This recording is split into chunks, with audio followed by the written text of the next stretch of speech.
अन्योंगाशियो आमीज। आज की वीडियो में हम जानेंगे अपने गोल्डन मैकने जियोन जंगकुक की लाइफ स्टोरी के बारे में। तो चलिए शुरू करते हैं। आर्मीज, जिस एज में हम स्कूल जाते हैं, खेलते कूदते हैं, उस एज में हमारे प्यारे बनी ने अपना घर, अपनी फैमिली तक को छोड़ दिया था।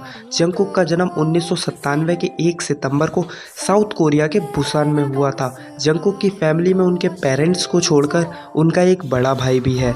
जंगकुक का बचपन से ही बैडमिंटन प्लेयर बनना चाहते थे। उन्हें स्पोर्ट्स में शुरू से ही बहुत ही ज़्यादा इंटरेस्ट था, लेकिन जब एक बार उन्होंने जी टेडेट को टीवी पर हार्ट ब्रेकर परफॉर्म करते हुए देखा तो उन्हें भी एक सिंगर बनने की इच्छा हुई। इसलिए उन्होंने 2011 में अपना फर्स्ट ऑडिशन दिया, जहां उनकी ऑडिशन वीडियो आप स्क्रीन पर देख सकते हैं। आप देख सकते हैं कि जंगकुक उस टाइम कितने ज़्यादा यंग थे। वो सिर्फ 15 साल के थे, तो वो कुछ ऐसे दिखते थे।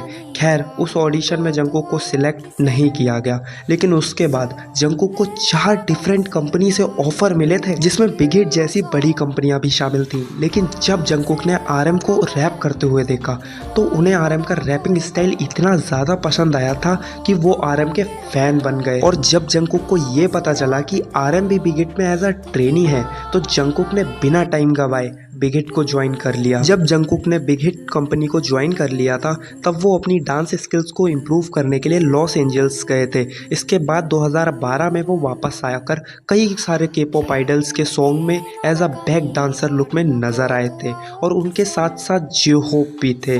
लेकिन एक वक्त ऐसा आया था कि इतना सब करने के बावजूद भी जंगकुक को बैंक से निकाल दिया जाने वाला था, क्योंकि बैंक पीडी ने बताया था कि जंगकुक बहुत ही ज़्यादा शर्मीले हैं, यानी कि बहुत ही ज़्यादा इंट्रोवर्ट थे। जब जंगकुक को सिंगिंग करने के लिए कहा जाता था तो वो चुपचाप खड़े हो जाते थे और बहुत ही ज़्यादा नर्वस हो जाते थे। इसलिए बैंक पीडी को लगता था कि जंगकुक कुछ नहीं कर पाएंगे। उसके बाद जंगकुक की लाइफ में एक ऐसा पर्सन आया जिसने जंगकुक को बैंक से निकल जाने से बचा लिया। जी हाँ, आप सही समझे, हमारे प्यारे वी ने। दोस्तों, वी को आने के बाद जंगकुक ने उनसे बात करनी शुरू करी। उनकी काफ़ी अच्छी फ्रेंडशिप हो गई थी और जंगकुक ने वी की वजह से काफ़ी ज़्यादा कॉन्फिडेंस आने लगा था। अगर आज वी नहीं होते तो जंगकुक भी बीटीएस में नहीं होते। और दोस्तों, जंगकुक ने अपनी ग्रेजुएशन 2017 में कंप्लीट करी थी और वो ट्रेनिंग के साथ साथ अपनी पढ़ाई भी करते थे। लेकिन बता दूं आर्मीज, उन्हें पढ़ाई में ज़्यादा इंटरेस्ट नहीं था, बस स्पोर्ट्स आर्ट्स में काफ़ी ज़्यादा इंटरेस्ट था। इसलिए आज वो बीटीएस के मल्टी टैलेंटेड मेंबर के नाम से भी जाने जाते हैं। Jungkook sports, arts, singing, dancing, cooking और कई सारी चीज़ों में माहिर है।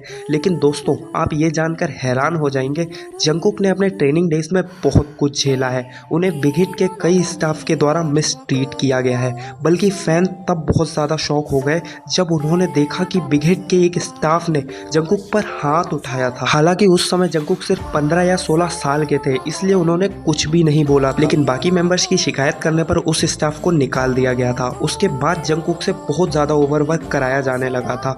वो ज़्यादातर प्रैक्टिस या फिर ट्रेनिंग करते हुए नजर आते थे, और उसी ओवरवर्क की वजह से बीटीएस में वो एक ऐसे मेंबर बन गए जो स्टेज पर ज़्यादातर बेहोश हो जाते थे या फिर इंजर्ड हुए हैं।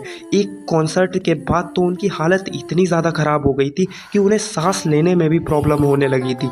जंगकुक ने अपने एक इंटरव्यू में बताया था कि उनकी सबसे बड़ी वीकनेस है बीटीएस मेंबर्स। बीटीएस मेंबर्स को रोता हुआ देखकर वो खुद भी रोने लग जाते हैं और इमोशनल हो जाते हैं। बीटीएस मेंबर्स ने भी ये बात बताई है कि जेके बीटीएस में सबसे ज़्यादा इमोशनल पर्सन है। जंगकुक अपने फैंस यानी कि अपनी आर्मी से भी बहुत ज़्यादा प्यार करते हैं। जब जंगकुक को अपने फैंस की तरफ से लेटर मिलते हैं तो वो लेटर पढ़ते पढ़ते ही रोने लग जाते हैं। आर्मी का इतना प्यार और इतना सपोर्ट देखकर जंगकुक ने बताया था कि उनका सबसे ज़्यादा हार्डेस्ट टाइम तब था जब जे-होप ने कहा था कि बीटीएस को छोड़कर चले जाएंगे। ये थी हमारे प्यारे गोल्डन मैकने जियोन जंगकुक की कुछ प्यारी सी लाइफ स्टोरी, जिसे हमें सीख मिलती है कि कामयाब इंसान बनने के लिए एज मैटर नहीं करती, बल्कि मैटर करता है तो आपका हार्ड वर्क और आपका पैशन। वैसे आपका फेवरेट बीटीएस मेंबर कौन सा है, मेरे को कमेंट सेक्शन में ज़रूर से बताना।